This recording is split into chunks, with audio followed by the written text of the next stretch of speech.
Hello there, ladies and gentlemen. Rector Railroad coming at you here with a nice short little video here. So today I am in Stanford, Kentucky. It is Saturday, August 17th, and this is the depot in Stanford, Kentucky. So for too long, I'll take you guys inside the depot and show you guys a little bit around. Over here you can see this walking path here. This is where part of the L&N branch went. So this is looking towards Junction City. And over here on this side, this is looking towards Crab Orchard. So this way it would have ran from, so the L&N branch ran from L&N Junction, Kentucky, to that way, to the sinks, past Mount Vernon, Kentucky. And out of all that track that was there, Mount Vernon to the sinks is owned by CSX. New Hope, Kentucky to Boston, Kentucky is owned by the Kentucky Railway Museum. And then Boston, Kentucky to L&N Junction is owned and operated by CSX. So this is the depot here. It was constructed in 1912 by Louisville and Nashville Railroad. This depot replaced an older structure, which you'll see the blueprints inside here in just a minute. And over here too, we got some more railroad artifacts, so I'll take you over there and check it out. Also outside here, we have a luggage cart. This is actually one of two surviving from the Somerset depot. So this is actually a former Southern Railway. And we got this neat little barrel here with the open flag sign because I forgot to put that back inside the building. Whoopsies. Over here we have a railroad crossing with a mechanical bell.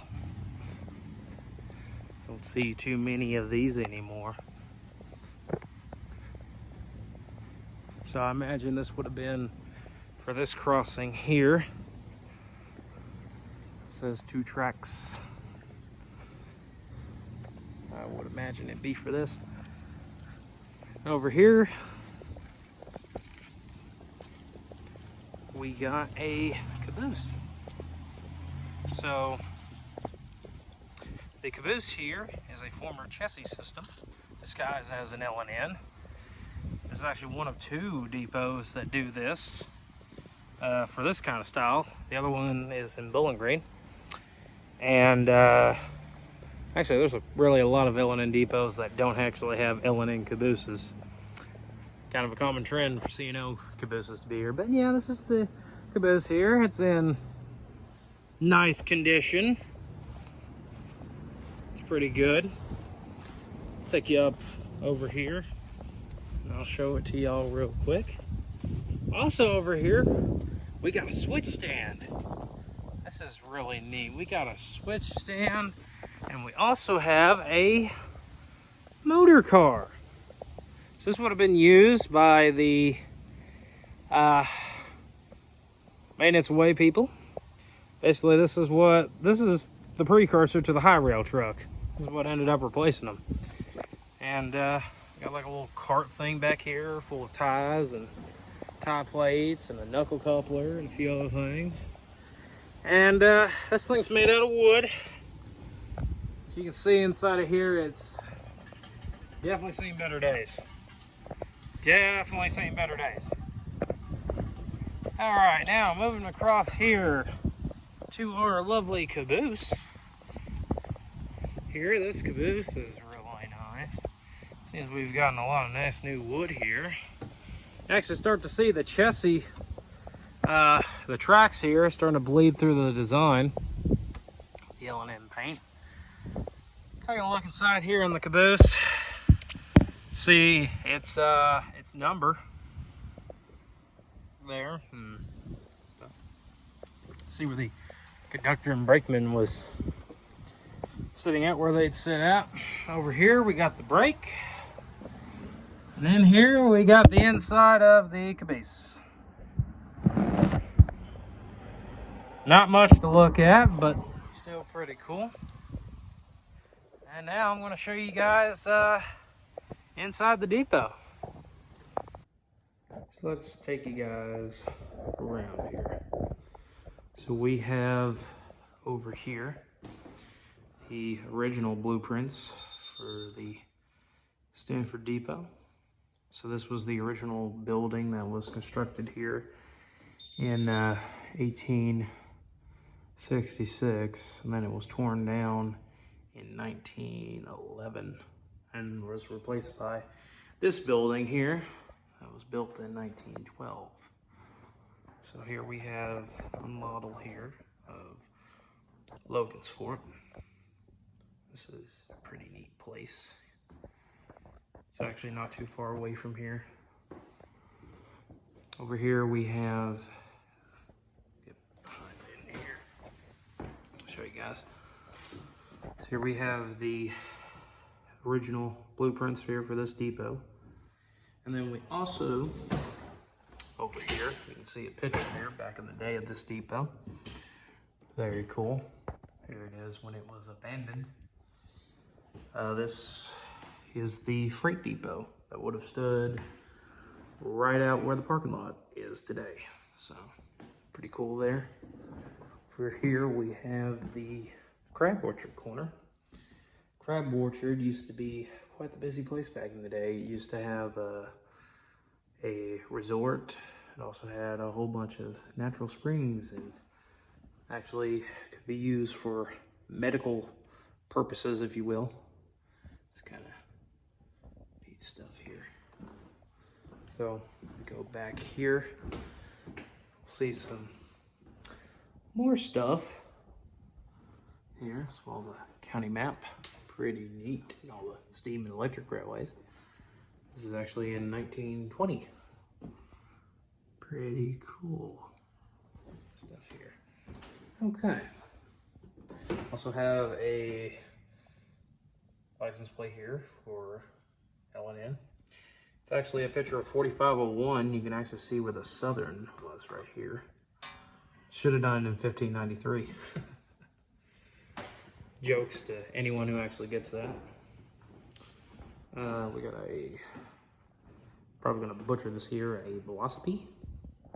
So this is a little handcart bike thing that railroaders would use back in the day. It's a neat little display here. Love it.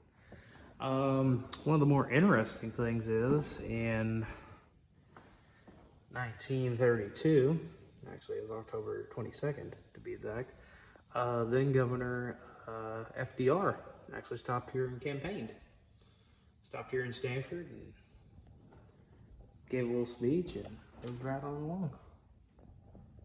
Got some fans, got some books here.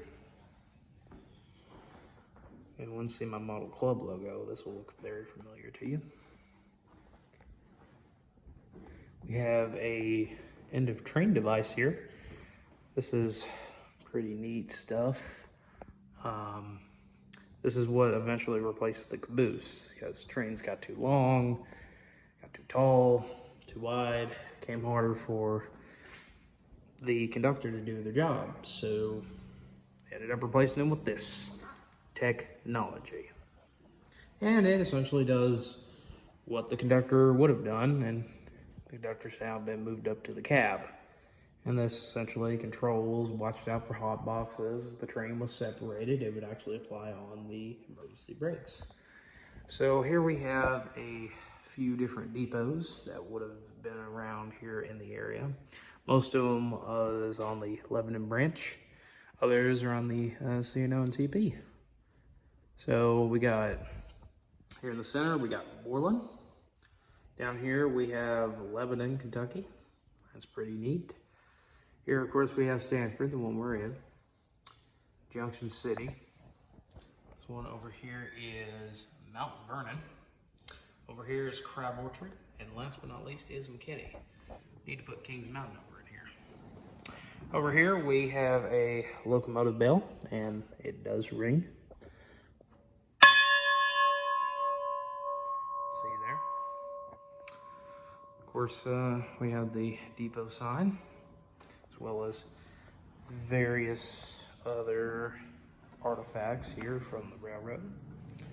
We also have the little bit of a blueprint here of the L&N depot.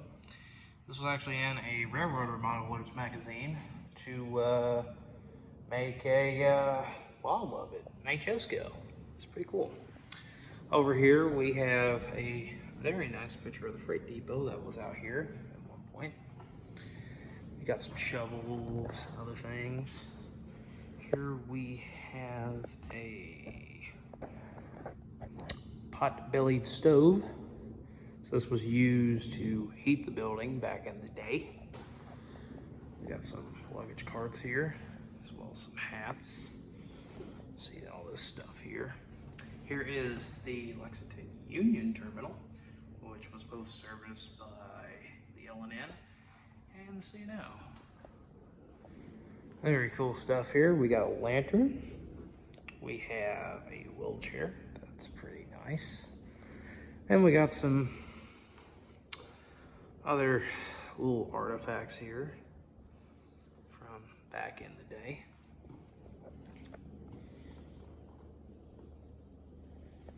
Very neat stuff. Just got a lot of neat stuff in here, and just some more stuff. Old phone, a calendar from the family lines, which that is neat. The family lines system, it's never actually a railroad. It was just a kind of a marketing idea from these different railroads. So like Seaboard Coastline, L&N were the main ones. They had the Georgia, the Clinchfield, the West Point route made up that. And they eventually merged up into the Seaboard system, and the Seaboard system merged with the chassis system and formed CSX. So, there you go. We got all this neat, lovely stuff over here for telegraphic register or trains. We even have the rolling branch, Mayfield, and Lexington. Pretty cool stuff there. And yeah, that's kind of about it for this depot here. Also, we got some neat little signs up in here and just other stuff. So yeah, this was the depot here in Stanford, Kentucky, along the former L&N Lebanon branch. So if y'all are ever in the Stanford area, please come by and check it out. But all right, guys, I will let you go here. So this is the Rector Railroad saying, we'll see you along the rails. Thanks for watching.